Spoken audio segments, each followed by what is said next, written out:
Oke, kita mungkin langsung saja ke sesi diskusi. Saya akan mengundang Mbak Widya Amasara. Selamat sore, Mbak Widya. Selamat sore, Mas Hasbi. Sore jelas ya? Sangat jelas sekali, Mbak Siap. Widya. Nah, ini kawan-kawan, Mbak Widya ini adalah Kepala Bidang Program di Bumi Pelestarian Pusaka Indonesia. Nah, Mbak Widya ini sebetulnya sudah sangat lama berkecimpung dalam pelestarian pusaka Indonesia dan akan memandu kita pada kegiatan sore kali ini. Mbak Widya, nah ini kita akan membahas tentang informasi, edukasi, dan promosi Kota Pusaka. Nah, ini bagaimana nih Mbak Widya? Apakah mungkin Mbak Widya sebelum kita ke Mbak Titin sebagai gong dan juga tokoh utama dalam pertemuan kali ini, saya mungkin ingin ngobrol-ngobrol dulu nih sama Mbak Widya ini. Yuk. Oke, jadi ini kan tadi Mas Hasbi juga sempat bilang di awal ya bahwa diskusi pelestarian edisi khusus Kota Pusaka ini sudah yang kelima. Nah, yang kemarin-kemarin itu mungkin sedikit recap buat yang baru hadir di edisi yang sekarang. Kemarin-kemarin itu kita sudah membahas banyak hal yang fundamental tentang Kota Pusaka, dari soal piagamnya, dari soal nilai-nilainya, dan terakhir kemarin itu soal bagaimana inventarisasi dan dokumentasinya. Nah, sekarang di titik ini tuh kita sudah sampai di mana bagaimana caranya supaya semua informasi, semua pengetahuan, semua knowledge soal Kota Pusaka yang kita telusuri kemarin-kemarin itu kok sudah terkumpul itu, bagaimana supaya ini bisa diketahui sebanyak mungkin orang, bagaimana supaya bisa mencapai sebanyak mungkin orang, dan itu nggak hanya kalau bisa tidak hanya bergelut di budaya saja, tetapi juga orang-orang awam yang dari berbagai latar belakang, berbagai tingkat pendidikan, dan mungkin berbagai usia, bisa tua, bisa muda. Bagaimana supaya kita semua bisa mendidik, mengedukasi orang-orang sekitar agar melek atau minimal familiar dengan konsep ini. Dan Betul sekali, Mbak seperti Widya. itu. Iya, jadi sebetulnya untuk pengelolaan Kota Pusaka ini tuh banyak sekali tantangannya hari ini ya, dan mungkin semakin kompleks juga tantangan hari ini dari pengembangan atau pembangunan kota yang sangat pesat juga menjadi salah satu isu dalam pelestarian Kota Pusaka ini. Nah, oke, Mbak Widya, saya mungkin akan menyerahkan sepenuhnya kepada Mbak Wid dan juga nanti kepada narasumber tentunya Mbak Titin untuk bisa berbagi bersama kita semua dan berdiskusi bersama. Silakan Mbak Widya. Oke, terima kasih banyak Mas Hasbi.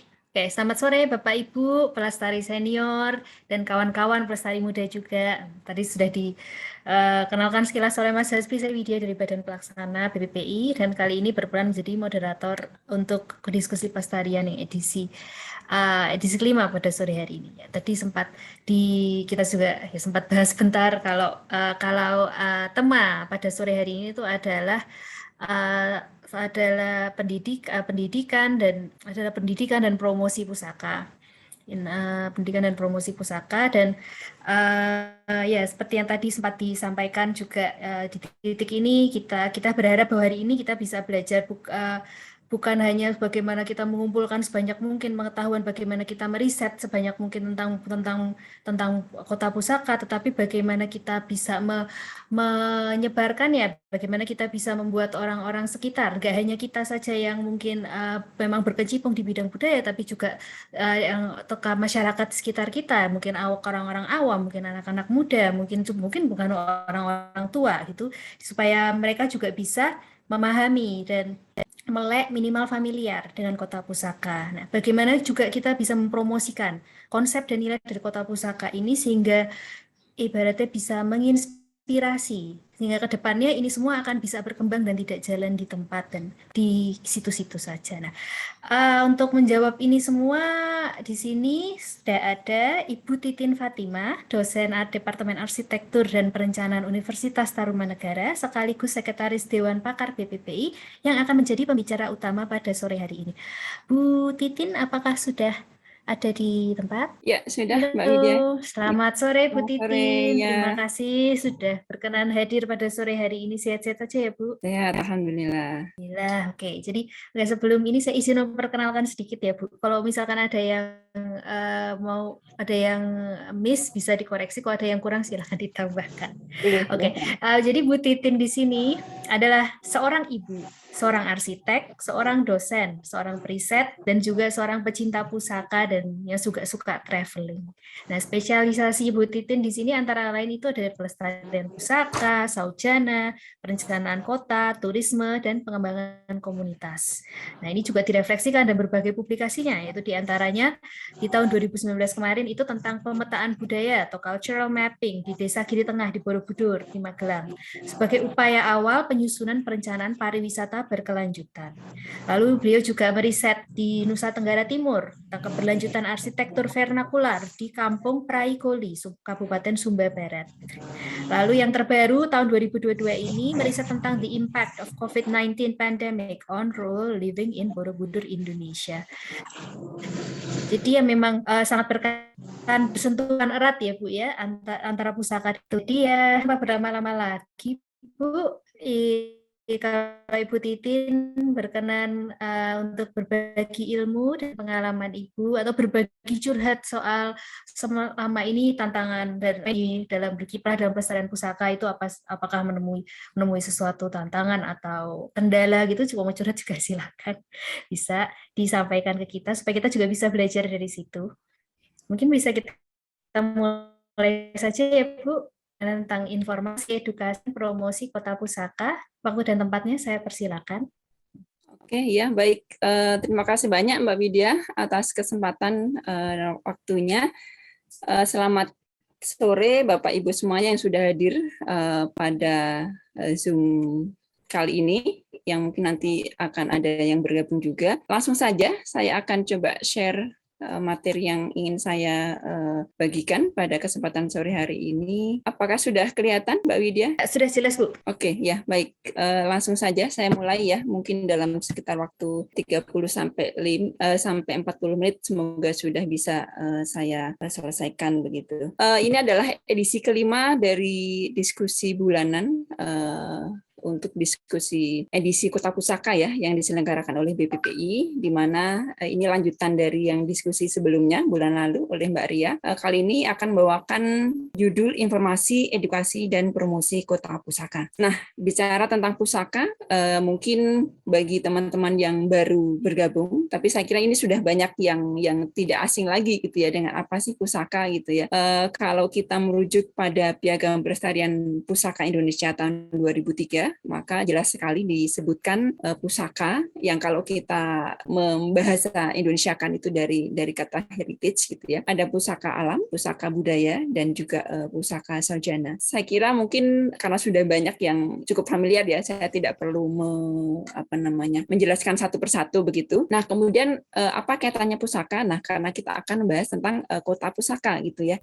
Kalau Piagam Pelestarian Pusaka Indonesia itu mungkin lebih banyak fokus ke mungkin situs atau benda yang lingkupnya mungkin lebih kecil gitu ya. Kota pusaka nanti akan lingkupnya lebih besar. Nanti akan ada piagam yang membahas juga tentang itu gitu ya. Nah, sebelum kita ke piagam tersebut, kita perlu memahami dulu sebetulnya yang namanya kota pusaka itu apa sih gitu ya. Kota pusaka Indonesia itu sebutan untuk kota atau kabupaten yang mempunyai aset pusaka yang unggul. Nah, aset pusaka yang unggul itu seperti apa gitu ya? Aset pusaka yang unggul itu ya pusaka alam budaya gitu ya, yang lestari mencakup unsur ragawi dan juga yang non ragawi gitu ya. Unsur ragawi itu bisa jadi artefak, bangunan, kawasan dengan ruang terbukanya, juga dilengkapi dengan yang non ragawi atau intangible, itu melingkupi kehidupan masyarakatnya, ekonomi dan juga sosial budayanya. Kemudian kalau disebut sebagai kota pusaka Indonesia itu sebetulnya bisa juga dikatakan seperti itu kalau dia sudah memenuhi keunggulan nilai nasional. Kalau kita bicara kota pusaka dunia misalnya ya World Heritage City, itu ada syarat-syarat yang harus dipenuhi ya. Itu ada 10. Nah, kalau yang nasional itu sebetulnya ini belum di Indonesia tuh belum ada seperti penobatan. Kalau di dunia itu kan kota pusaka dunia. Sedangkan kalau di Indonesia penobatannya itu sebetulnya belum ada. Baru ada itu yang bergabung dalam jaringan kota pusaka Indonesia dan juga yang sudah masuk dalam program P3KP. Saya akan ceritakan setelah ini gitu ya. Jadi sebetulnya penobatan secara resminya bahwa ini sudah menjadi kota pusaka Indonesia itu sebetulnya belum ada kalau kita membandingkannya dengan yang kota pusaka dunia. Tapi setidaknya ada beberapa hal yang harus dipenuhi, antara lain menunjukkan evolusi panjang kesejarahan tumbuh kembang kota ya. Jadi untuk kota-kota yang bersejarah tentu dia sudah punya satu timeline, satu sejarah yang panjang gitu ya. Nah, itu terlihat dari struktur kotanya, bentak alamnya, wajah jalan, monumen, ya, arsitekturnya dan lain sebagainya yang tentu itu akan terwujud dalam perwujudan-perwujudan yang istimewa di kota tersebut gitu ya. Kemudian menampilkan dan menjadi contoh ciri khas lokal maupun percampuran antar budaya daerah dan bangsa. Kemudian memiliki peran sebagai wadah peradaban, tradisi, gerakan perjuangan bangsa atau kejadian yang istimewa bagi negara. Nah, ini beberapa poin yang merupakan keunggulan nilai nasional gitu ya untuk menjadi kriteria sebagai kota pusaka Indonesia. Kemudian mengapa sih kota itu perlu dilestarikan gitu ya? Mungkin kita bertanya-tanya, kenapa kota itu perlu dilestarikan gitu ya? Mungkin kita perlu menilik bahwa kota sebagai tempat tinggal kita gitu ya. Itu punya nilai-nilai yang mungkin kalau kita pikirkan ternyata itu penting juga gitu ya. Antara lain kota itu memiliki peninggalan sejarah ya yang tadi sudah saya sebutkan juga sebelumnya. Dia bisa berupa ruang ya, bangunan, kehidupan, tradisi gitu ya sebagai perwujudan dari budaya yang ragawi maupun yang non ragawi gitu ya. Yang mana itu biasanya akan mengandung banyak pelajaran inspirasi gitu ya, dan itu juga bisa menjadi sebuah kolektif memori bagi warga kotanya yang bisa kemudian menjadi satu kebersamaan, satu nilai bersama gitu ya, bahwa ini adalah kota kita gitu ya dengan kekhasan kota masing-masing gitu. Nah, kemudian juga peninggalan lama itu merupakan bukti-bukti sejarah ya yang itu harus kita lestarikan, kita kita jaga gitu ya, jangan sampai kemudian itu menjadi hilang gitu sebagai bukti kesejarahan. Dan tentu saja juga untuk mewujudkan kota yang berkarakter. Kota yang berkarakter itu seperti apa gitu ya. Kota yang berkarakter itu adalah kota yang dia punya identitas ya, berdiri dengan mantap, dia punya satu kekhasan tertentu, yang percaya diri, mudah dikenali ya karena dia punya identitas tadi, berkarakter, dan juga diapresiasi oleh warganya ataupun oleh di luar kotanya gitu ya. Dan tentu dia dicintai oleh warganya. Nah, ini yang kemudian menjadikan penyebab kenapa sebuah kota itu perlu dilestarikan. Ini sebagai latar belakang saja untuk kita menuju ke topik yang nanti akan kita bahas gitu ya. Nah, kemudian masuk pada jaringan Kota Pusaka Indonesia. Nah, kita mungkin sudah sering mendengarkan juga gitu ya.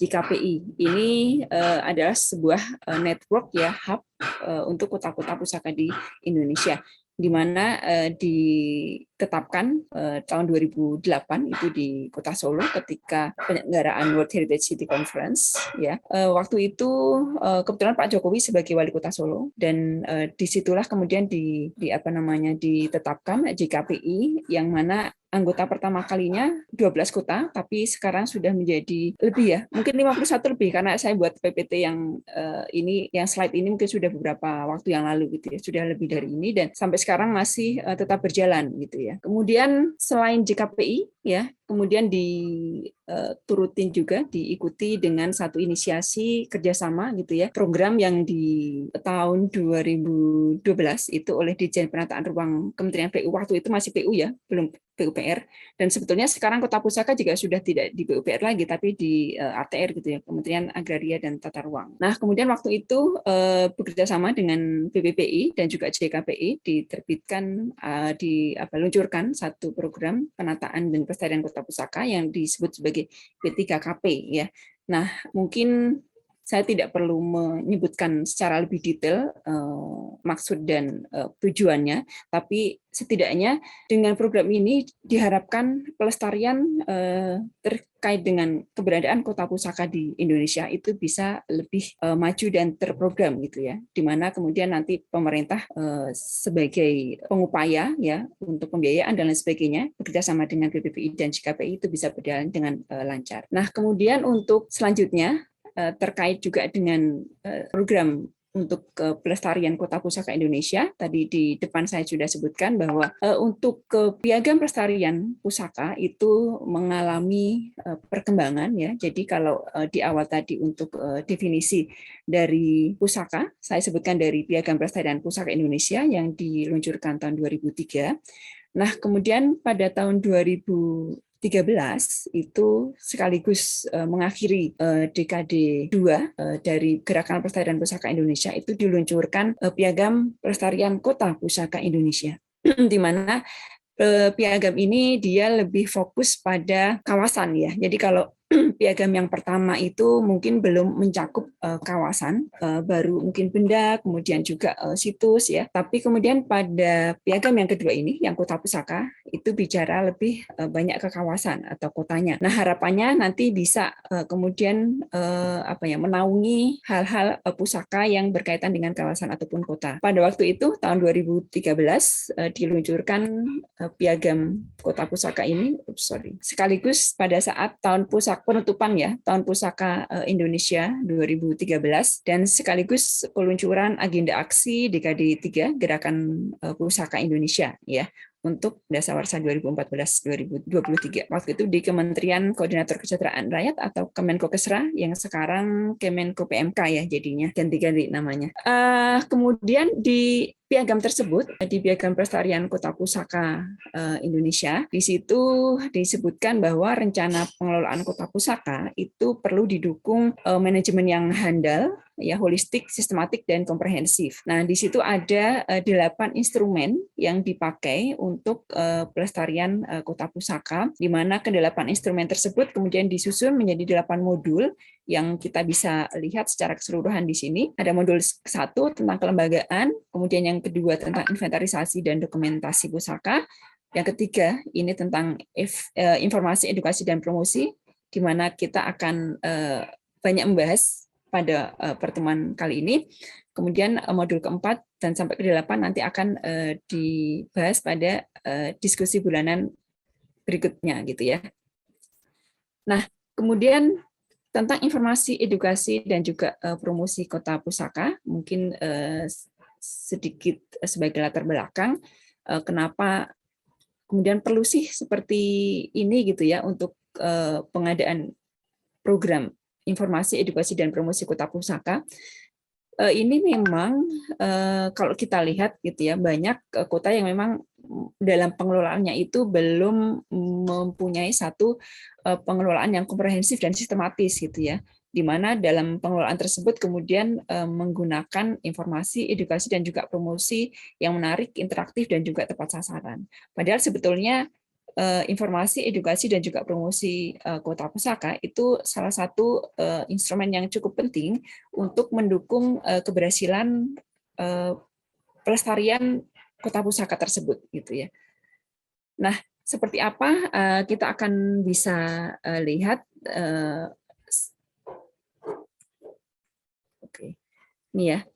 Informasi pusaka yang dinamis dan mudah terjangkau. Nah, ini salah satu yang mungkin perlu kita kita perlu lihat gitu ya. Informasi itu seperti apa sih gitu ya? Informasi itu luas sekali, bisa macam-macam ya, segala data ataupun berita gitu ya, yang terkini ataupun yang terdahulu gitu ya, yang terkait dengan pusaka ya. Ini bisa macam-macam gitu ya wujudnya.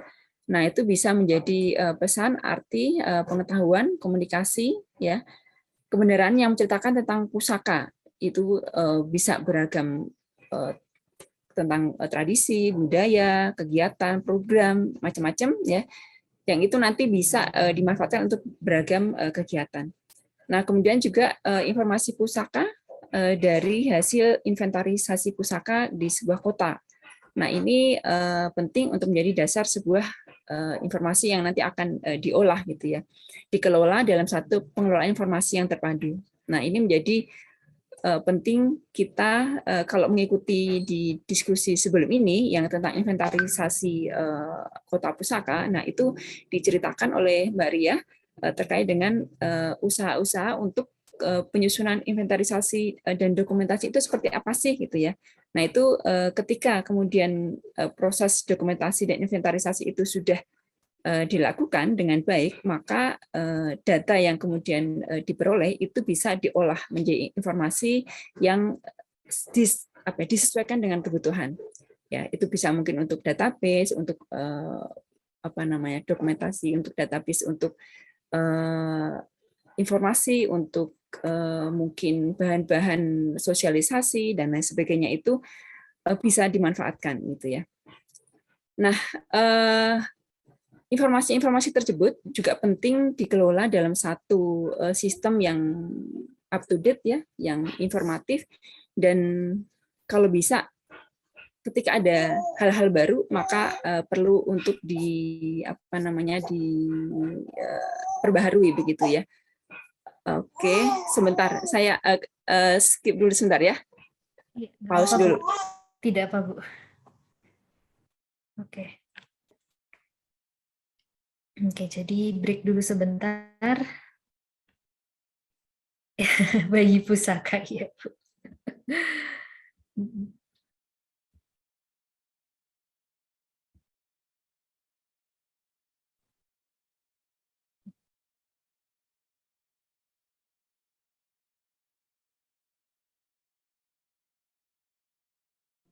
Oke, maaf, kembali lagi. Selamat datang kembali, Bu. Ya. Baik, kita lanjutkan kembali ya. Jadi informasi yang up to date itu sangat diperlukan karena kalau sekarang ya terutama hal-hal ketika teknologi informasi sudah semakin berkembang, maka data-data informasi itu cepat sekali bergulir sehingga mau tidak mau segala data, segala informasi, database itu menjadi penting sekali untuk selalu up to date begitu ya. Oke, nah ini beberapa, ini contoh ya alur materi dari inventarisasi pusaka yang kemudian diolah menjadi informasi pusaka yang penting gitu ya. Misalnya, ini contoh saja. Kebetulan sebagian besar materi ini saya ambilkan dari modul pelestarian kota pusaka, modul P3KP ya, sehingga harapannya bisa memberikan informasi sesuai dengan dasar-dasar informasi dari P3KP, modul pelestarian kota pusaka tersebut gitu ya.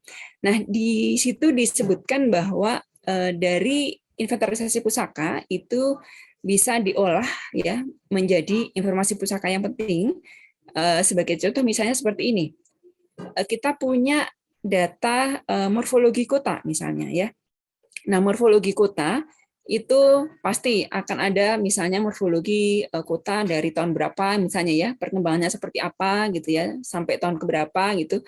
Nah, itu nanti bisa dimanfaatkan untuk menjadi informasi misalnya sejarah kota gitu ya. Nah, kemudian data dari morfologi kota itu diperdetail lagi menjadi inventarisasi pusaka ya, di mana di situ ada inventarisasi awal dan lanjut, yang mana nanti dalam outputnya kita bisa punya misalnya peta sebaran pusaka di kota atau di kawasan tersebut misalnya ya. Dan kemudian untuk analisis dampak pusakanya, nah kita bisa melihat nanti misalnya tentang kerentanan bencana dan juga potensi pusaka yang ada di kota tersebut. Bagaimana bentuk informasinya? itu bisa berupa peta rawan bencana misalnya, atau peta potensi pusaka misalnya. Nah, itu bisa kita format menjadi seperti ini, ya. Kemudian tentang setelah itu ada penetapan pusaka. Nah, itu tentang ada proses register atau pendaftaran. Nah, informasinya kita bisa buat, misalnya ada daftar dan juga peringkat pusaka seperti apa, misalnya tingkat kota, tingkat provinsi, gitu ya. Dan kemudian tentang informasi dan media. Nah, nanti bisa untuk promosi ya, untuk promosi berupa buku, peta pusaka, website, direktori, dan lain sebagainya. Itu beberapa contoh ya, wujud informasinya seperti apa sih nantinya gitu ya, untuk digunakan sebagai edukasi dan juga promosi gitu. Nah, kemudian informasi yang sudah kita susun itu sebisa mungkin bisa diakses oleh masyarakat luas gitu ya. Jadi seluas-luasnya siapapun gitu ya. Jadi sebaiknya memang terbuka dan juga bersifat inklusif ya, sehingga masyarakat bisa mengakses dengan cepat. Nah, kalau zaman sekarang ini mungkin keberadaan internet dan lain sebagainya gitu ya, dengan teknologi yang sebegitu mudahnya sekarang di genggaman tangan istilahnya begitu ya, itu menjadi membantu sekali bagaimana kemudian informasi ini bisa tersampaikan dengan cepat ya, dengan baik gitu. Nah, berikut ini mungkin akan saya sampaikan beberapa contoh inventarisasi atau pilihan media yang bisa menjangkau dari materi inventarisasi pusaka, antara lain berupa buku, peta pusaka, ya, jelajah pusaka dan interpretasinya, dan juga website atau jaringan sosial pusaka. Nah, ini bisa kita lihat pada slide berikutnya. Ini beberapa contoh buku inventarisasi pusaka yang sudah pernah disusun gitu ya oleh berbagai pihak. Ini beberapa contoh buku di Kota Gede tentang inventarisasi pusaka, ada juga tentang rumah pusaka Kota Gede, kemudian dokumentasi rekonstruksi pasca gempa ya, konservasi, kemudian tentang kawasannya sendiri gitu ya. Kemudian ada juga tentang, nah ini yang contoh informasi dan jelajah pusakanya gitu ya. Ini menjadi salah satu panduan ya yang dipakai untuk kegiatan jelajah pusaka, yang itu juga nantinya terkait sekali dengan edukasi dan juga promosi gitu ya. Nah, ketika jelajah pusaka tentu nanti akan diajak keliling ke wilayah Kota Gede itu sendiri untuk diceritakan ataupun mungkin melihat langsung ya titik-titik titik-titik heritage, titik-titik penting di kota tersebut gitu ya, untuk dipelajari oleh para peserta yang mengikuti jelajah pusaka. Nah, kemudian ini contoh beberapa peta pusaka untuk yang Kota Gede. Ada peta sebaran wisata budaya Bendawi, non Bendawi, peta KJP ya, yang di Kota Gede itu sendiri juga. Nah, ini kemudian contoh peta pusaka yang di Lasem ya, yang di Lasem juga sebagai salah satu kota yang punya sejarah yang tinggi, kemudian juga punya banyak bangunan-bangunan bersejarah. Ini kemudian dilakukan pemetaan dan kemudian mereka juga mengkategorisasikan mana-mana saja yang bangunan ataupun struktur ataupun situs yang masuk sebagai objek diduga cagar budaya. Dan sekarang juga Lasem itu sedang proses ya untuk revitalisasi kotanya dan juga pengajuan sebagai cagar budaya nasional, walaupun banyak tantangannya begitu ya. Oke, nah kemudian ini contoh untuk yang jelajah pusaka. Ini saya ambilkan dari rekan-rekan Ternate Heritage Society yang mereka menyelenggarakan banyak kegiatan, antara lain jelajah pusaka, dan cukup rutin mereka mengadakan jelajah pusaka dengan berbagai topik dan juga mengangkat wilayah-wilayah atau kawasan bersejarah yang ada di Ternate gitu ya. Kemudian untuk terkait dengan database ataupun directory, ini saya coba tampilkan beberapa contoh. Ini adalah contoh yang Direktori Sarjana Pusaka Indonesia, di mana direktori ini diinisiasi oleh BPPI, di mana BPI mencoba untuk membuat satu database tentang sarjana yang ada di Indonesia, itu dalam satu database yang dinamakan direktori. Yang kita lihat di sini, ini bisa diakses pada website BPPI. Nah, kemudian dari sini kita bisa klik-klik yang pinpoint ini, dan nanti akan masuk ke laman yang akan memperlihatkan masing-masing directory ini ya, isi. Nanti kalau kita klik, nanti akan ada konten-konten yang menceritakan tentang, kalau di sini akan ada sarjana Toba, sarjana Sawah Lunto, sarjana Kampung Adat Ratinggaro, dan juga Pusaka Karangasem misalnya ya. Nah, ini silakan nanti kalau mau mencoba melihat langsung di website BPPI gitu ya. Kemudian ini contoh berikutnya adalah direktori Majapahit ya, di mana hampir sama dengan yang direktori sarjana pusaka tadi. Ini berkaitan dengan database yang terkait dengan informasi terkait tinggalan kerajaan Majapahit ya. Ini bisa juga silakan dicek juga kalau mau melihat langsung direktori majapahit.id ya. Nanti bisa dicek di sana ada apa saja gitu ya. Di sini disebutkan konsep yang dibawakan itu adalah konsep yang informatif dan kolaboratif ya. Jadi informatif itu menyediakan akses yang luas ke siapapun gitu ya, dan kolaboratif diharapkan bisa menjadi wadah peningkatan kerjasama dengan berbagai mitra gitu ya. Nah, kemudian setelah informasi, yang kedua tentang edukasi. Nah, edukasi pusaka yang interaktif dan berkelanjutan. Nah, itu seperti apa sih gitu ya?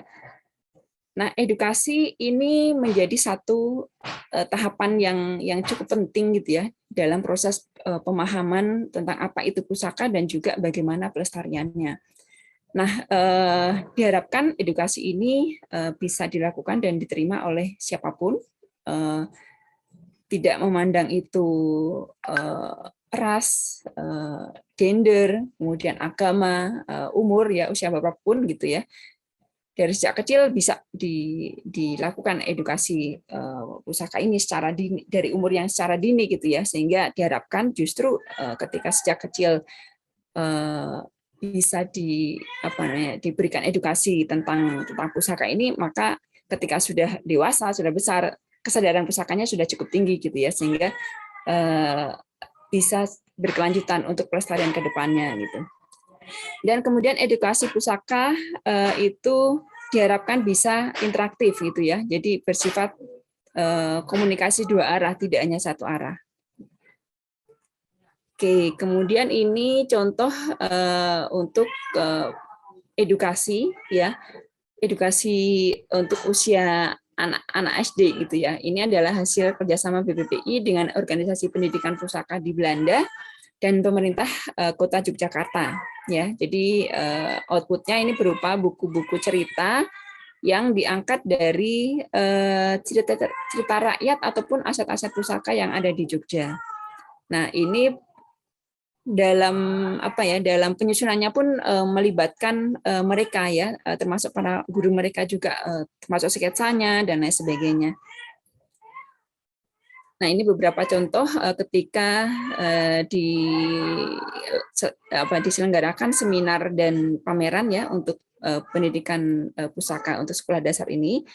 Ini beberapa contoh bukunya yang dihasilkan pada waktu itu. Nah, ini yang agak lebih besar gitu ya. Jadi ini penyusunannya dengan guru-guru SD juga, dan dibantu juga untuk antara lain untuk penggambarannya oleh ilustrator-ilustrator yang di Jogja, itu dari mahasiswa ISI dan lain sebagainya. Nah, kemudian ini salah satu bentuk edukasi juga, edukasi pusaka kepada anak-anak. Ini saya ambilkan dari tempatnya Mas Maulana ya. Maulana ini salah satu aktivis heritage juga di Ternate. beliau waktu itu menyelenggarakan edukasi pusaka ini sebagai bagian dari kegiatan PKM ya, pengabdian kepada masyarakat di kampusnya, dan ini melibatkan anak-anak di Ternate, yang mana ini adalah kegiatan berseri dan edukasi secara secara berkelanjutan ini memang menjadi satu bentuk yang penting juga untuk dikembangkan gitu ya. Anak-anak dilibatkan secara langsung, melihat ke lapangan secara langsung, dan dibuat interaktif gitu ya. Mereka bisa bertanya-tanya, bisa berdiskusi, dan juga bisa mereka bisa mengungkapkan bagaimana pendapatnya, mereka bisa berpraktek secara langsung bersama teman-temannya. Kemudian beberapa contoh yang lain lagi, kalau tadi beberapa contoh ada untuk anak usia dini, nah ini untuk yang dewasa mungkin formatnya agak lebih serius, agak agak lain gitu ya. Kalau kita melihat mungkin format-format seperti diskusi untuk seminar, untuk workshop gitu ya. Kalau sekarang mungkin tidak hanya offline ya, tapi kalau sekarang bisa juga dengan online, nah itu bisa dikembangkan juga seperti ini gitu ya.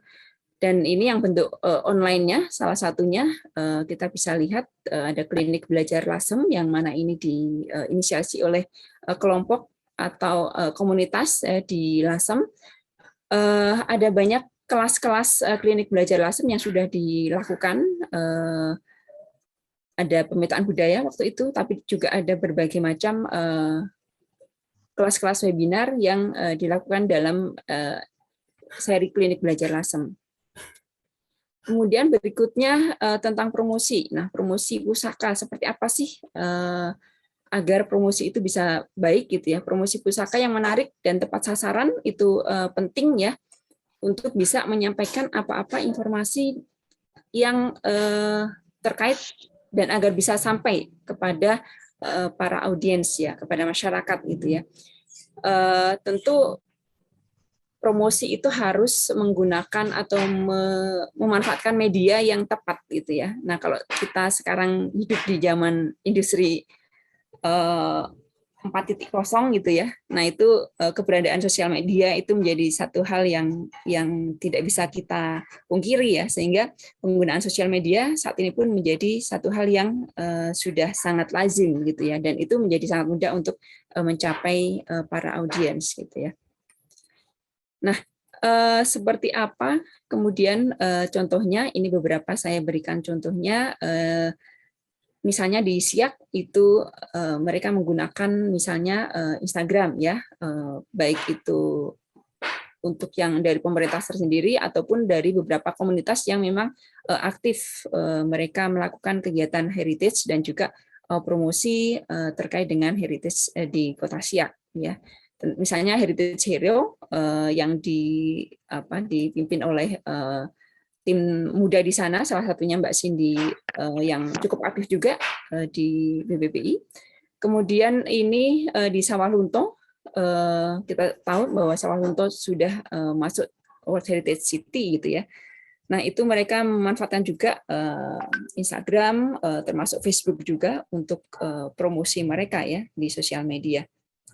Nah, kemudian jelajah virtual atau jelajah pusaka yang menggunakan secara virtual itu juga dilakukan, terutama sejak pandemi itu ya, sehingga jelajah pusaka tidak hanya secara offline tapi juga bisa secara online. Ini salah satu contohnya ketika virtual tour ataupun jelajah pusaka secara virtual itu dilaksanakan biasanya melalui media Zoom gitu ya.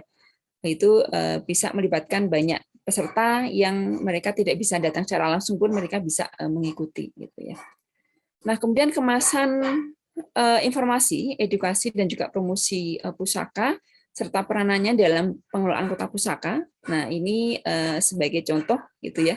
Ada banyak informasi, edukasi dan juga promosi pusaka yang kemudian dikemas gitu ya. Dikemas menjadi berbagai bentuk yang kemudian bisa dipakai ya untuk sebagai edukasi dan juga promosi kota pusaka. Nah, sebentar. Nah, ini contoh mungkin poster dari 10 kota rintisan P3KP ya, yang tadi saya sudah ceritakan di depan. Ada 10 kota pertama yang masuk dalam rintisan P3KP yang sudah melalui berbagai kegiatan awal program-programnya, dan kemudian disusun posternya masing-masing, di mana posternya bisa kita lihat di sini di yang lebih detail. Nah, dalam satu poster ini kemudian bisa diketahui di masing-masing kota itu ada apa saja sih gitu ya, inventarisasi pusakanya ada apa saja gitu ya, pusakanya mungkin ada yang ragawi, non ragawi gitu ya. Kemudian sejarahnya seperti apa dan lain sebagainya. Nah, itu bisa dilihat dalam bentuk poster ya. Kemudian ini contoh dari Singapura ya. Jadi pemerintah Singapura itu mencoba mengemas informasi, edukasi dan juga promosinya itu dalam satu city gallery gitu ya.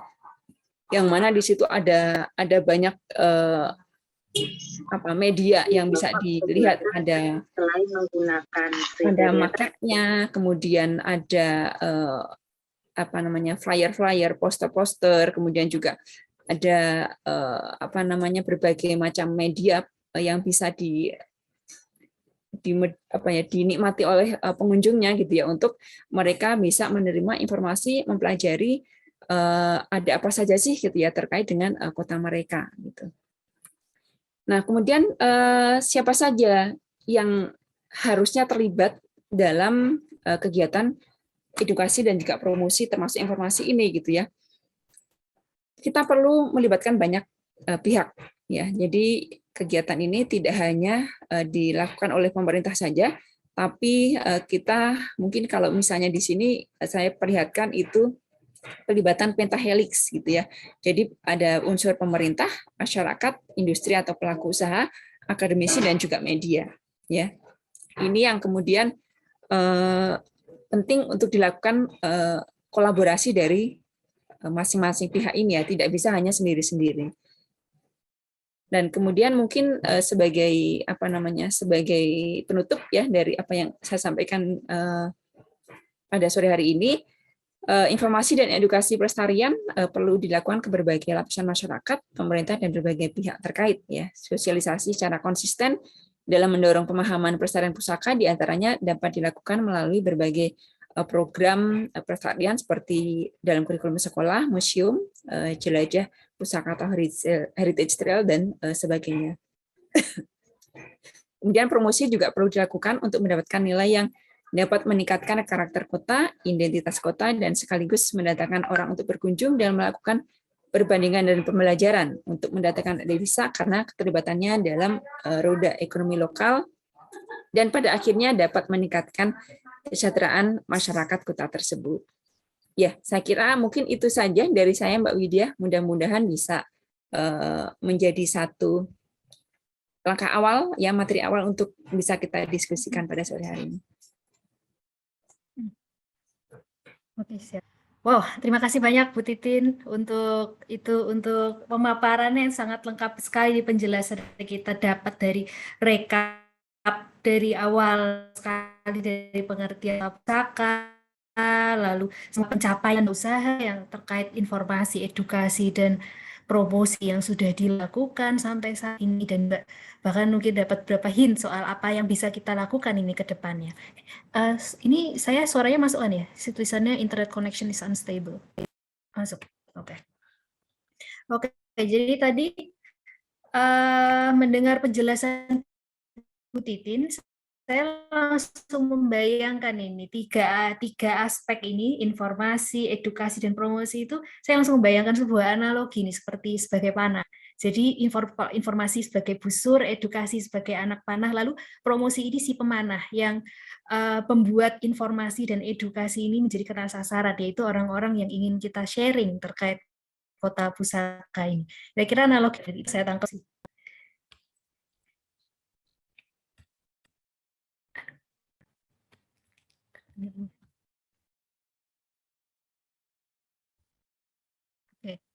Oke, jadi selanjutnya kita akan memasuki sesi diskusi ya. Mungkin bila ada peserta yang ingin bertanya, bisa mengajukan pertanyaan pada kolom chat dengan format dengan format tanya, nama, dan kita akan tulis pertanyaannya. Oke. Lalu ini belum ada yang masuk dari audiens, jadi saya mungkin pecah telur ya dengan pertanyaan dari saya. Nah, tadi dari penjelasannya Bu Titin kan sudah ada banyak sekali yang dilakukan ya untuk menyampaikan informasi, edukasi dan promosi Kota Pusaka, dan sistem informasinya juga unik. Ada alat edukasi dari buku, poster, sampai yang offline jelajah pusaka dan yang online direktori digital. Nah, dari semua ini kira-kira dari segi efektivitas dari pengalamannya Bu Titin, kira-kira yang mana yang paling efektif kan Bu so far? Apakah ada plus minusnya di masing-masing dari sistem informasi itu? Mungkin bisa di-sharing, Bu. Ya, oke, terima kasih Mbak Widya.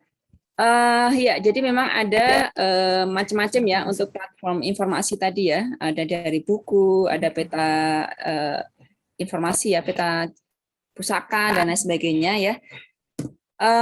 Kalau zaman dulu gitu, zaman dulu itu mungkin semacam buku itu cukup cukup populer gitu ya.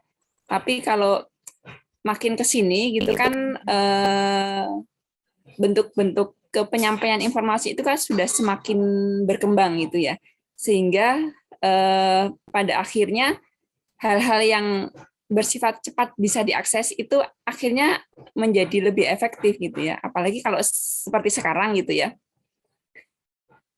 ketika hal-hal informasi itu cepat bisa sekali terkabarkan via digital gitu ya, itu bisa dengan mungkin sosial media dan lain sebagainya, maka itu yang menurut saya lebih cepat bisa lebih cepat bisa sampai ke sasaran gitu ya. Jadi misalnya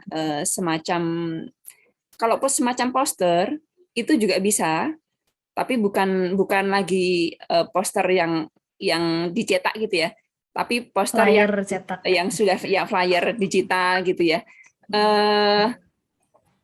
Hal-hal yang bersifat digital itu mungkin akan lebih mudah disebarkan untuk saat ini gitu ya. Seperti kita kalau misalnya dulu itu kan kalau misalnya mengadakan seminar misalnya, itu kan persiapan jauh-jauh hari, kemudian ke kota mana gitu ya, persiapannya perjalanannya aja kadang sehari sendiri perjalanannya, di sana mungkin kegiatan cuma sehari atau 2 hari gitu ya. Nah sekarang kan enggak ya, jadi kalau misalnya ada seminar di kota A gitu ya, kita mau ikut aja hari itu juga, informasi kita terima langsung bisa join via Zoom misalnya ya, itu kan cepat sekali gitu ya. Jadi saya kira kalau semuanya bagus gitu ya, tapi ketika kita mau mengikuti perkembangan zaman, maka mau tidak mau untuk saat ini hal-hal yang bersifat digital itu akan lebih bisa diterima dan lebih cepat gitu ya, untuk mencapai sasaran informasinya gitu ya. Jadi lebih ke lebih ke efisiensinya juga lebih efisien gitu ya. Saya kira mungkin itu sih Mbak Widya ya. Tapi kalau misalnya untuk buku dan lain sebagainya, saya yakin sih masih orang tetap pegang buku iya gitu ya. Cuman kalau kecepatannya, tepat sasarannya itu akan lebih luas ketika versi digitalnya ada gitu ya. Mungkin begitu. Jadi memang sekarang dengan pergeseran zaman, apalagi setelah COVID-19 kemarin ya, ketika semua orang mau nggak mau tinggal di rumah, itu benar-benar memutarbalikkan gaya hidup. Iya, betul sekali. Jadi itu banyak pengaruh, dan sekarang sepertinya ya memang paling efektif digital ya Bu ya. Cuman mungkin saya jadi mikir karena digital juga ya, segala kemudahan itu, dan yang berpikiran seperti ini bukan hanya di sisi budaya, tapi juga di bidang-bidang lain, mereka juga sudah mulai beradaptasi dengan digital ini ya Bu ya. Jadi kalau kita mau istilahnya jadi nggak hanya di bidang budaya, tapi juga bidang-bidang lain kan juga memenuhi ruang digital ini dengan kegiatan-kegiatan, dengan poster dan lain. Jadi kalau kita tidak ingin tenggelam oleh arus informasi, kita juga harus terus istilahnya beradaptasi supaya bisa tetap menarik gitu ya buat orang-orang di sekitar. Mungkin itu salah satu tantangannya berarti ya Bu ya. Jadi digital ini menjadi sebuah advantage, tapi juga challenge mungkin ya. Iya begitu. Kalau dari kira-kira Bu, ini kan juga banyak direktori Majapahit, direktori Saujana, berapa sudah ada terus lalu di Instagram juga tadi yang ada Heritage Hero, itu kan kira sudah seperti sudah mulai merangkul edukasi, informasi dan promosi dari sisi digital yang itu sudah mulai dan akan terus berkembang. Kok dari menurut Bu Titin di antara semua effort untuk promosi di digital ini kira-kira ada yang bisa diimprove nggak Bu? Dalam promosi yang digital ini ya, mungkin kalau improvement itu bisa jadi ininya ya, link untuk ke penyampaian informasinya dengan platform yang lebih beragam itu mungkin akan lebih bisa merangkul banyak pihak gitu ya. Jadi kalau kita melihat pada ruang digital ini kan, terutama misalnya di dunia media sosial gitu ya. Jadi sosial media itu kan banyak platformnya ya. Dan masing-masing platform itu kan biasanya ada banyak penggunanya gitu ya. Tapi segmentasi penggunanya itu kan beda-beda ya. Jadi ada yang misalnya misalnya kalau segmen Facebook. Nah, Facebook itu kan mungkin yang usia-usia mungkin kayak ibu-ibu, bapak-bapak yang usia sudah cukup lanjut itu biasanya mereka lebih nyaman di Facebook misalnya gitu ya. Tapi kalau anak-anak muda gitu mungkin mereka lebih banyak familiar dengan mungkin di Instagram ataupun mungkin Twitter ataupun mungkin yang lainnya gitu ya. Sehingga bahkan mungkin TikTok gitu ya. Nah, iya betul. Kan memang preferensinya kan macam-macam gitu ya. Nah, kalau kita misalnya mau merangkul semua kalangan, ya mungkin dengan meluaskan tadi ya untuk segmen platform sosial medianya mungkin bisa di lebih beragam misalnya sehingga bisa merangkul semua kalangan misalnya gitu ya. Itu mungkin salah satunya. Kemudian juga berbagai bentuk untuk edukasinya juga disesuaikan juga kontennya gitu ya. Mungkin kalau konten di YouTube misalnya itu kan biasanya videonya mungkin panjang-panjang gitu ya. Nah, mungkin sekarang orang itu kalau harus menonton YouTube misalnya lebih dari 15 menit itu kayaknya kan udah aduh ini terlalu panjang deh kayaknya males gitu misalnya. Nah, dibuat lebih pendek-pendek misalnya shorts misalnya dibuat reels di Instagram dan lain sebagainya sehingga orang bisa lebih cepat nangkepnya seperti ini informasinya itu dengan video-video pendek seperti itu misalnya ya. Jadi berbagai konten edukasi informasi itu gimana kemasannya itu menjadi salah satu kunci juga agar bisa tepat sasaran gitu ya. Itu dalam platform untuk digital gitu ya. Belum lagi nanti bentuk misalnya ketika kita mungkin sudah punya banyak buku gitu ya. Buku yang dulu-dulu itu kan kalau di BPP itu kan numpuk banyak banget gitu ya. Nah, agar lebih istilahnya lebih bisa dicapai oleh semua kalangan juga, bisa nggak kalau misalnya ada format e-book-nya misalnya. Orang kan sekarang kemana-mana bawa bentuk fisik kan mungkin kadang malas juga gitu ya. Mungkin dia sudah punya e-book yang mungkin dia lebih mudah untuk dibawa kemana-mana, bahkan dengan satu tab aja dia bisa mengantungi banyak buku di satu tablet atau bahkan lewat HP. Kalau mungkin baca buku mungkin agak kekecilan ya, pakai tablet mungkin agak lebih enak gitu. Nah, itu orang mikir praktisnya seperti itu gitu ya. Sehingga format-format e-book itu juga menjadi satu pilihan juga gitu. Iya betul. Iya ya, soalnya ya walaupun kita tambah maju tapi tetap aja preferensi orang-orang media yang dipakai kan beragam kan ada banyak ini ya. Jadi kalau mau merangkul semuanya memang harus itu ya Bu ya harus bisa mengakomodasi media-media tersebut. Iya betul betul saya setuju sekali sih Bu. Soalnya ya betul orang misalkan saya secara pribadi di Instagram, di Twitter, tapi orang tua saya Facebook. Dan dia nggak mau keluar dari Facebook ya begitu itu terus beberapa adik-adik sepupu yang masih kecil-kecil itu TikTok jadi ya memang sosial media saja sudah bisa melihat segmen generasinya beda-beda soalnya gitu ya. Kalau dulu masih zaman multiply sekarang kan udah nggak ada. Betul iya nggak ada dulu Friendster sekarang sudah betul kan sudah mati. Yang soal Iya betul. Soal video itu juga membuat saya tergelitik ya, khususnya 15 menit tadi. Iya betul sih, soalnya saya juga pernah baca sih, ini sekarang attention span itu apalagi di era digital ini semakin menurun ya. Jadi sesuatu yang panjang-panjang itu orang mungkin sudah males untuk menontonnya, apalagi itu bentuknya video. Jadi mungkin ini bisa jadi satu pemikiran lagi ya untuk bagaimana kita bisa menyampaikan informasi sepadat tapi juga semenarik mungkin. Itu susah. Iya. Hmm. Begitu. Oke, wah ini banyak yang harus kan ini bisa jadi apa ya bahan renungan juga ini apa untuk BPPI kita sudah mulai merambah media kita juga media sosial dan berapa kali ada omongan coba TikTok tapi masih belum. Nanti ya semua nanti kita sambil lihat-lihat lagi lah. Tapi sebetulnya bagus juga loh. Oke, ini ada pertanyaan ini. Ya. Gimana Bu? Oke, saya komentari tadi yang tentang BPPI tadi ya.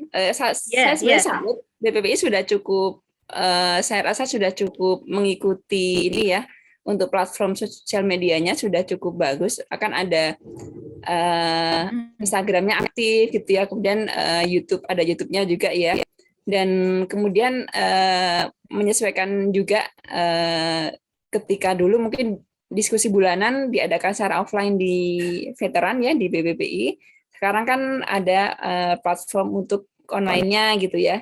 Dan tidak hanya diskusi bulanan lewat Zoom saja, tapi juga ada Instagram Live misalnya itu ya.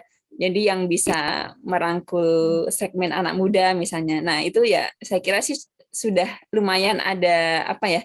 Ada gerakan atau upaya ke arah sana juga dari BPPI gitu. Bahkan sekarang ada BPPI Niaga di Tokopedia misalnya ya. Ya, ini bagus juga gitu kan. Jadi ada satu apa ya satu upaya untuk mengikuti perkembangan yang ada juga gitu. Syukurlah, semoga bisa kedepannya bisa lebih apa ya lebih luas lagi ya, merangkul lebih banyak orang lagi dari berbagai generasi. Amin. Oke, lalu ini ada pertanyaan ini di chat ini Bu dari Maulana, Bapak Maulana. Nah, Bapak Maulana bertanya nih, apakah ada contoh kota pusaka yang memiliki informasi dan edukasi yang baik di Indonesia, yang sudah menerapkan tiga hal yang dibahas itu tadi, informasi, edukasi, dan imersif. Dan kalau nggak ada di Indonesia, kira-kira ada contohnya nggak tuh di dunia? Ada bayangan nggak Bu? Kira-kira.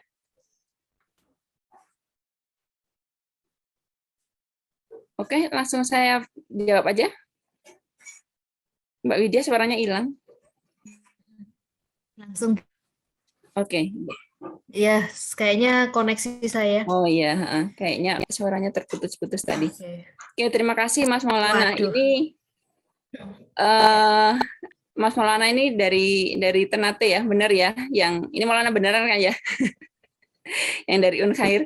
Dari Ternate Heritage Society, ini saya contohkan tadi beberapa kegiatan Mas Maulana dan teman-teman di Ternate Heritage Society ini bagus sekali ya, jadi aktif di sana. Nah, terkait dengan pertanyaannya tentang contoh kota pusaka yang memiliki informasi dan edukasi yang baik di Indonesia, ada banyak kota pusaka di Indonesia ya, dan saya rasa tiap kota itu sudah ada upaya untuk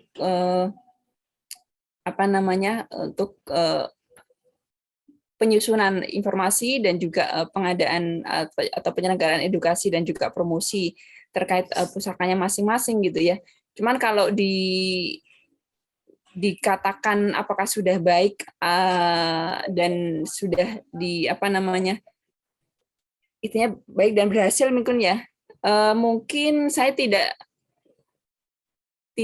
begitu yakin mau mencontohkan mana gitu ya, tapi yang jelas sih upaya-upaya itu sudah ada gitu ya. Tapi kalau misalnya kemudian tiga hal itu kemudian istilahnya sudah dibahas secara komprehensif, mungkin sebagai contoh misalnya Sawah Lunto gitu ya. Kalau kita mau contohkan sebagai kota pusaka yang dia sudah sampai tahap istilahnya dinobatkan sebagai salah satu World Heritage City gitu ya. Nah, itu mungkin bisa kita contohkan gitu ya, di mana Kota Sawah Lunto mereka punya inventarisasi, terutama kan kalau kita lihat ya, jadi Sawalunto itu adalah satu kota bekas tambang gitu ya, yang sebetulnya dulunya mungkin kelihatan tidak ada apa-apanya gitu ya, dalam artian kota kecil, jauh gitu ya. Tapi ketika kemudian mereka menyadari bahwa ternyata bekas tambang itu tidak hanya sekedar kemudian, oh ini bekas tambang yang sudah tidak ada harganya gitu ya, tapi ini adalah sesuatu gitu, menyimpan banyak nilai-nilai kesejarahan ya, nilai-nilai heritage, nilai-nilai pusaka yang memang sangat penting gitu ya. Nah, kemudian mereka melakukan pemetaan, inventarisasi. Nah, kemudian dari hasil-hasil inventarisasi itu mereka susun ya, mereka olah, mereka kemas gitu ya, menjadi berbagai macam informasi yang dikemas dari dalam berbagai media gitu ya, untuk edukasi ya, dan juga advokasi juga gitu. Dan kebetulan waktu itu pada zaman awal-awal dulu yang sangat getol itu kan almarhum Pak Amran ya, wali kota Sawalunto pada waktu itu. Ketika awal-awal itu memang beliau juga terlibat aktif dalam JKPI juga gitu ya. Nah, beliau waktu itu yang menginisiasi, jadi berbagai macam hasil inventarisasi itu kemudian diolah untuk dijadikan sebagai materi-materi untuk edukasi ya. Jadi edukasi pusakanya itu kebetulan kalau di Sawah Lunto itu kan yang mempunyai inisiasi lebih aktifnya adalah pemerintah ya. Ada banyak di kota lain yang mungkin komunitasnya lebih aktif dan lain sebagainya. Tapi kalau yang di Sawah Lunto itu memang pemerintahnya cukup aktif gitu ya, sehingga melakukan berbagai macam edukasi ke berbagai lapisan masyarakatnya itu juga cukup baik gitu ya. Dan mereka juga melakukan kolaborasi dengan berbagai pihak di luar Sawah Lunto itu sendiri. Nah, seperti apa kolaborasinya? Macam-macam. Misalnya kolaborasi untuk inventarisasinya, misalnya kolaborasi untuk kemudian promosinya, misalnya. Jadi tidak segan-segan mereka misalnya ngundang tokoh-tokoh ya untuk kemudian diadakan acara di sana, seminar misalnya. Kemudian ngundang misalnya artis-artis untuk lakukan di sana semacam festival, misalnya festival musik dan lain sebagainya. Nah, itu salah satu contoh cara untuk membawa Sawah Lunto itu namanya bisa lebih muncul, dan memang akhirnya orang lebih banyak kemudian ngeh gitu. Oh, ada tahu ini Sawah Lunto gitu ya. Padahal dulunya kan kota kecil yang jauh, yang orang mungkin nggak ngeh bahwa ada kota Sawah Lunto gitu ya. Nah, itu yang kemudian terus-menerus dilakukan secara komprehensif, dan mereka juga aktif mengirimkan orang-orangnya gitu ya, termasuk Pak Gino gitu ya, Pak Rahmat Gino itu kan dikirimkan ke berbagai macam pelatihan dan lain sebagainya gitu ya, sehingga beliau pun punya banyak pengetahuan juga tentang heritage itu sendiri, sehingga itu akhirnya berkelanjutan. Dan mereka banyak sekali merangkul dan juga termasuk meminta ke BPI juga untuk mendampingi gitu ya, dan itu dilakukan secara terus-menerus sampai akhirnya kemudian mereka menyusun dossier dan itu dikawal secara kontinu gitu ya, sampai akhirnya goal menjadi World Heritage yang diakui oleh UNESCO gitu ya. Nah, ini mungkin sebagai salah satu contoh gitu ya. Tapi kalau khusus untuk 3 platform tersebut seperti apa detailnya, mungkin saya tidak ada, kebetulan pas nggak menyiapkan slide-nya yang untuk khusus Sawah Lunto ya. Tadi yang Sawah Lunto mungkin baru saya siapkan untuk yang sebagai contoh tadi saja ya, bahwa dia memakai ada platform sosial media Instagram, Facebook juga gitu ya. Tapi sebetulnya di offline-nya pun mereka ada banyak sekali kegiatan-kegiatan yang yang berawal dari tadi inventarisasi dulu, kemudian ada banyak format-format edukasi gitu ya, baik untuk masyarakatnya, termasuk untuk para aparat pemerintahannya juga, mereka ada banyak program-program edukasi seperti itu gitu ya, dan mereka bagusnya itu mereka juga membuka pintu yang lebar gitu ya untuk program-program kolaborasi gitu ya, termasuk dengan BPPI. Dengan BPPI kan cukup lama juga ya BPPI mendampingi Sawalunto gitu. Jadi saya rasa mungkin kalau dikatakan ya sebagai contoh yang baik, mungkin ini salah satu contoh gitu ya. Ada banyak kota-kota lainnya sebetulnya gitu ya. Tapi kemudian seperti apa keberhasilannya, kalau misalnya ditilik dari indikatornya itu adalah keberhasilannya, mungkin agak saya tidak berani menjamin gitu ya. Jadi mungkin Sawalunto ini yang kemudian saya jadikan sebagai salah satu contohnya gitu ya. Nah, kalau misalnya di contoh di luar negeri, mungkin saya contohkan yang saya sering ini ya, yang saya sudah mengalami sendiri gitu, mungkin karena kebetulan saya dulu pernah tinggal di Kyoto gitu ya. Kyoto itu adalah satu apa namanya ya, orang menyebut Kyoto itu the heart of Japan gitu ya. Jadi itu jantung hatinya Jepang. Kita kalau ke Jepang belum ke Kyoto itu rasanya belum ke Jepang gitu. Istilahnya seperti itu gitu ya. Jadi Kyoto itu dulu ibu kotanya Jepang selama beratus-ratus tahun ya kalau nggak salah. Cukup lama ibu kota terdahulu. Walaupun ada ibu kota sebelum-sebelumnya ya di Nara dan di beberapa titik sebelumnya, tapi di Kyoto itu adalah ketika Jepang mencapai kejayaannya. Nah, peninggalan di Kyoto itu banyak sekali heritage-nya ya. Jadi ada kuil-kuil, istana dan lain sebagainya, dan itu tersebar di satu kota. Itu bahkan kalau kita mengelilingi tempat-tempat heritage-nya itu saking banyaknya, itu dalam setahun mungkin tidak akan selesai semuanya gitu ya, karena saking banyaknya gitu.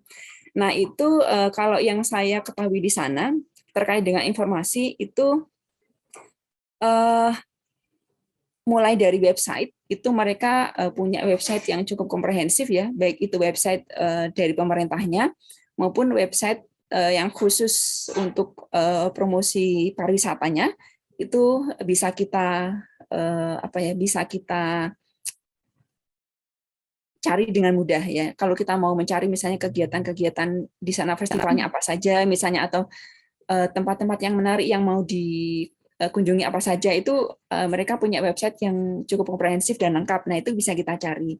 Nah, kemudian tidak hanya itu saja, mereka juga punya satu satu program pemerintah yang kemudian itu didukung juga oleh komunitas setempat. Mereka punya satu badan komunitas yang mereka juga mendukung untuk pelestarian, termasuk pelestarian untuk bangunan-bangunan ketika mengalami kerusakan dan lain sebagainya, itu bisa mereka membantu untuk funding dan juga untuk renovasinya. Kemudian mereka juga melakukan edukasi ke warga juga, termasuk ke anak-anak sekolah gitu ya, anak-anak SD gitu. Kemudian juga menyelenggarakan untuk festival-festival. Itu juga mereka pelibatan masyarakatnya juga cukup banyak gitu ya.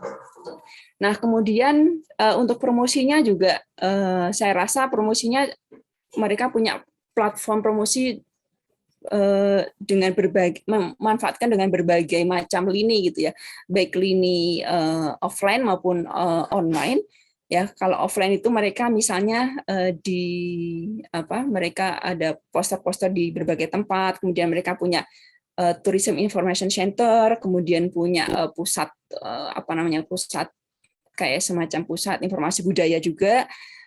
Mereka masang berbagai macam informasi itu misalnya di berbagai tempat publik, misalnya di kereta-kereta api ya, itu kadang mereka suka ada poster-poster apa yang mereka tampilkan gitu ya, dan secara reguler mereka mengganti dengan berbagai macam informasi untuk kegiatan mereka, misalnya ada ya semacam kalender event gitu ya. Jadi misalnya bulan ini ada apa sih gitu ya, kegiatannya di mana saja, itu mudah sekali dilihat gitu. Termasuk tidak hanya kereta tapi juga misalnya di bus-bus.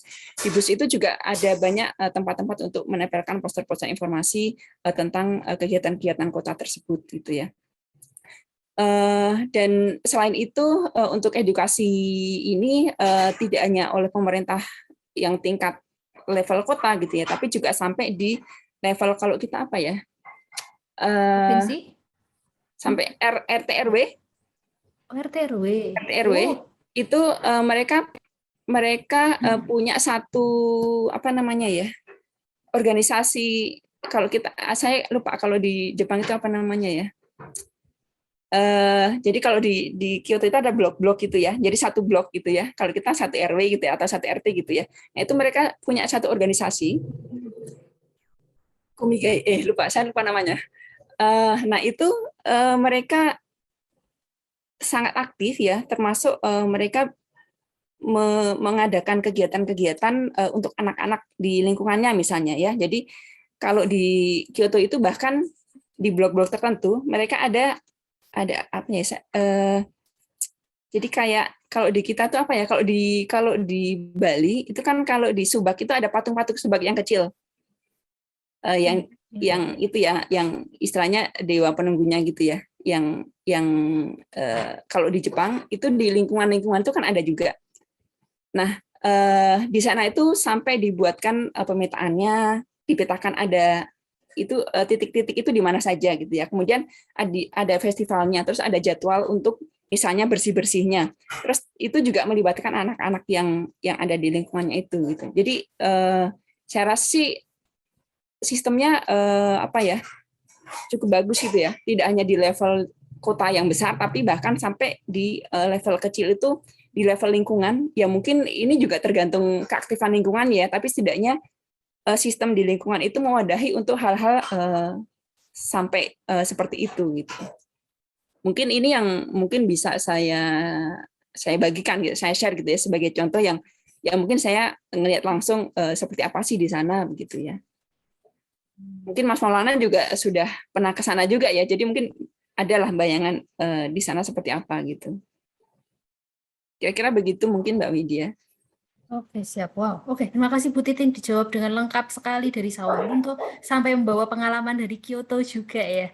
Tadi itu saya poster-poster informasi kombinasi apa ditempel gak hanya disebar ke digital tapi juga ditempel di transportasi publik, di mana di situ juga orang-orang rata-rata juga pada naik transportasi publik. Jadi kemungkinan melihat poster-poster tersebut sangat besar ya. Melihat dan nempel gitu. Itu, dan tadi juga menarik dikatakan di yang salah satu sharingan yang menarik menurut saya itu bahwa edukasi tidak hanya di pemerintah pusat atau bahkan pemerintah daerah, tapi sampai di level RT RW itu berarti memang apa ya, informasi dan edukasi soal pusaka itu sudah mengakar sampai sedalam itu ya ke masyarakatnya. Kalau meminjam tadi waktu sesi pemaparan Bu Titin sempat menyebut sesuatu yaitu kesadaran pusaka. Nah, dari penjelasan tadi, sharingan tadi, saya merasa mungkin di sana masyarakatnya sudah ada kesadaran pusaka. Jadi apa ya, tidak hanya mengandalkan spesialis atau profesional di bidang pusaka untuk mengedukasi. Jadi bahkan masyarakat awam pun sudah bisa saling mengedukasi soal pusaka. Gitu ya, Bu ya. Ya, jadi mungkin memang tingkat kesadarannya sudah cukup baik juga di sana gitu ya. Jadi masyarakat awam pun ya punya istilahnya untuk keterlibatannya juga jadi ada gitu. Nah, kesadaran pusaka ini tadi saya mencontohkan ini Mbak Widya. Saya mencontohkan yang Sawalunto tadi untuk informasi, edukasi dan juga publikasi untuk promosinya tadi gitu ya. Di sini sudah ada Mas Punto nih.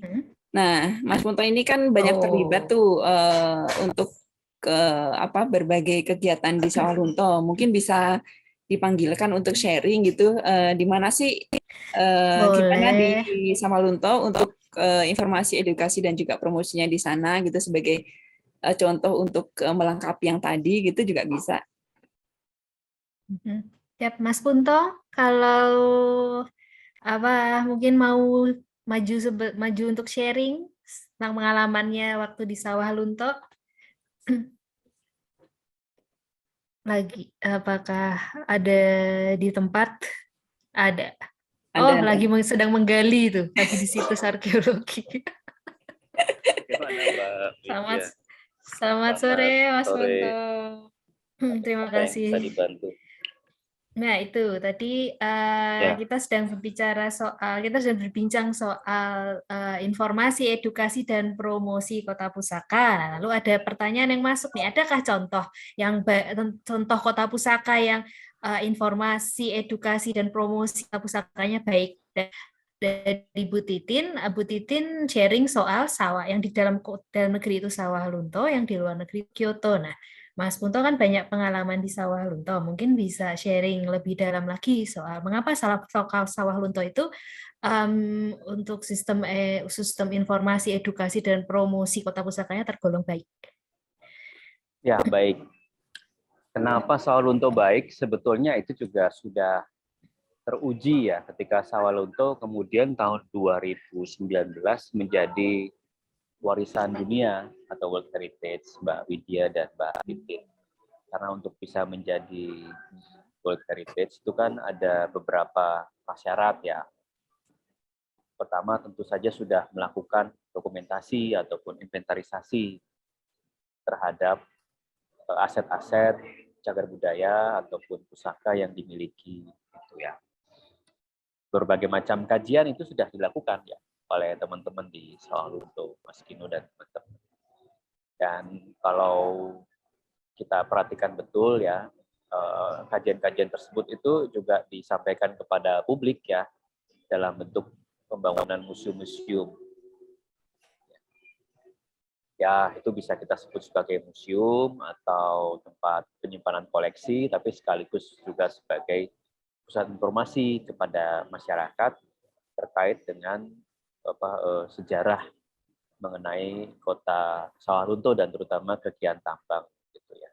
Di sana ada museum Gunang Ransum, kemudian ada museum Mbah Suro dan museum-museum yang lainnya.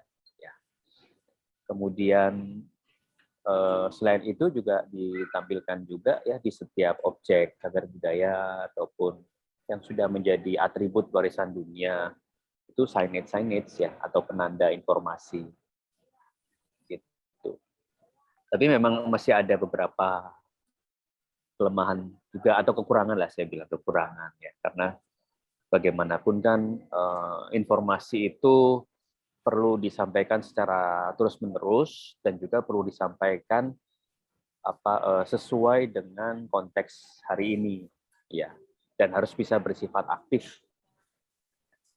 Sebetulnya di tempat-tempat lain seperti Sawah Lunto itu banyak ya komunitas yang membantu untuk melakukan apa yang disebut sebagai interpretasi. Jadi berbagai informasi yang sudah dikumpulkan itu kan perlu disampaikan kembali dalam suatu langkah komunikasi yang sesuai dengan audiensnya. Kan macam-macam, ada sesuai dengan tingkat usia ya, ada sesuai dengan latar belakang pendidikan gitu. Tapi semua harus dikerjakan. Nah, itu kadang-kadang ataupun kelihatannya yang belum sepenuhnya dikerjakan oleh teman-teman Sawah Lunto. Tapi hari ini itu terus dikerjakan dan sedang dikerjakan. Jadi setahu saya sedang ada kegiatan dari UNESCO dibantu oleh pemerintah Belanda untuk membuat satu program interpretasi terhadap nilai-nilai penting warisan dunia di Sawah Lunto. Satu, kemudian yang kedua sedang ada program yang namanya penyusunan pola perjalanan untuk Ombilin Coal Mining Heritage of Sawah Lunto. Ya, jadi sedang terus digulirkan di situ. Itu kira-kira Mbak Widya. Jadi contoh terbaik Sawah Lunto ya, tapi contoh yang lebih baik lagi bahwa itu terus dikerjakan ya Mbak Widya. Jadi kita nggak hanya melihat apa yang sudah dikerjakan dan ada, tapi itu adalah proses yang terus-menerus untuk mengumpulkan informasi, kemudian menginterpretasi, menyesuaikan dengan audiens ya yang harus menangkap atau mendapatkan pengalaman dan pengetahuan dari nilai-nilai kritik tersebut. Gitu, Mbak Widya. I see. Wah, ya. Oke, siap. Terima kasih banyak Mas Puto.